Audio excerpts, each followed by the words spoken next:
Joining us to talk about the policies and the politics, Democratic Congressman Adam Schiff of Burbank. He's the ranking member of the House Intelligence Committee.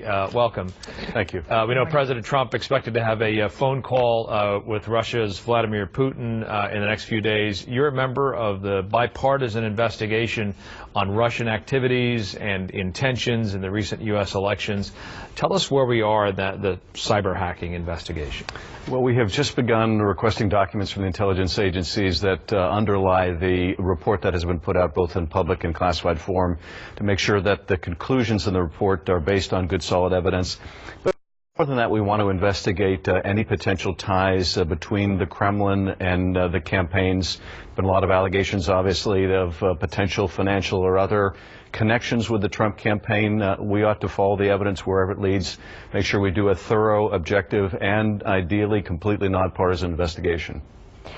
We saw that moment there with President Trump talking to David Muir about torture, the fact that he believes it does work.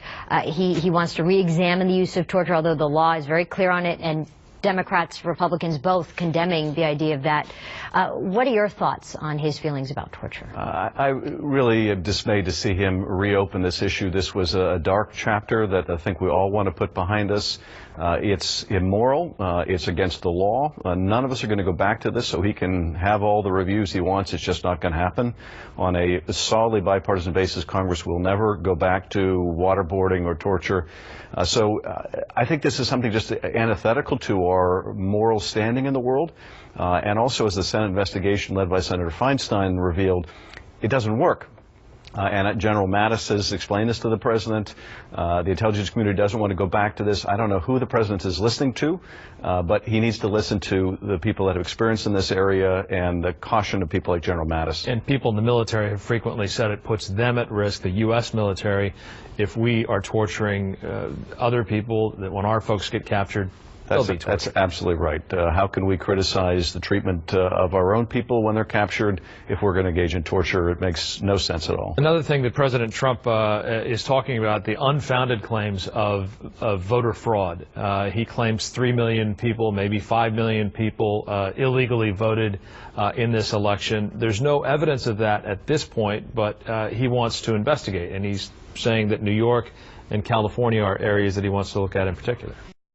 I think this is just appalling. There's a lot, I think, in the last week to be concerned about this new administration not growing into the job.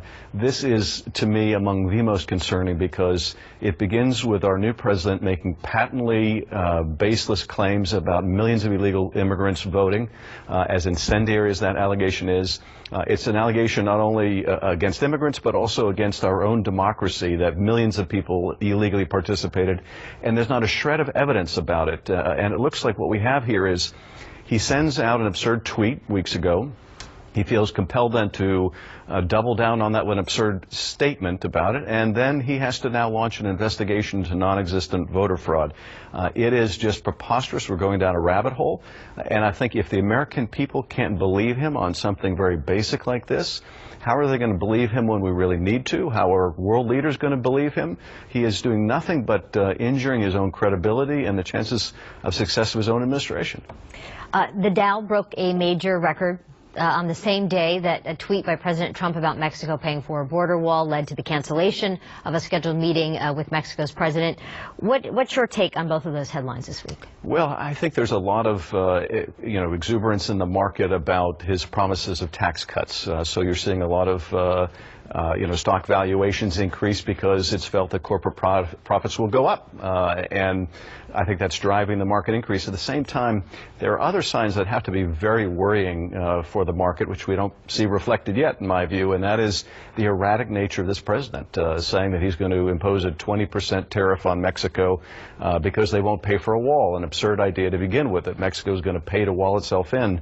And there are only going to be so many shocks to the economy like this from our president that can be sustained with high stock prices. So I think we're seeing the exuberance about the idea of tax cuts in the market, but I think see the reality of this president sink into the market pretty soon. One issue that's come up is the idea of so-called sanctuary cities. Los Angeles hasn't declared itself as one as such, but some of the things associated with sanctuary cities, Los Angeles, LA County, other California communities are participating in.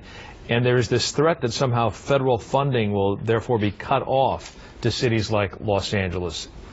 You're in Congress. Is that something that the president can do? Well, we would fight that, obviously, tooth and nail in Congress, but there are things the president can do to punish his enemies, and he has a long and growing list of enemies. He may put states like California on that list.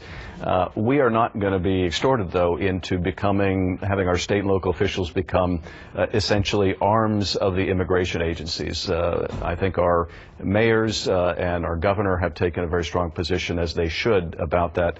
But look, the president has a lot of power. A lot of the money that Congress appropriates goes out through grants.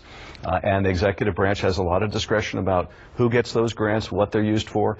A lot of the concerns we have now about the infrastructure package, if we're able to agree on one, is that this will simply be Donald Trump using the appropriations process to reward his supporters, to punish his enemies. And of course, this is the modus operandi of this president. Once again, Democratic Congressman Adam Schiff is the ranking member of the House Intelligence Committee. Thank you so much for coming in this morning. Thank you. Thank you.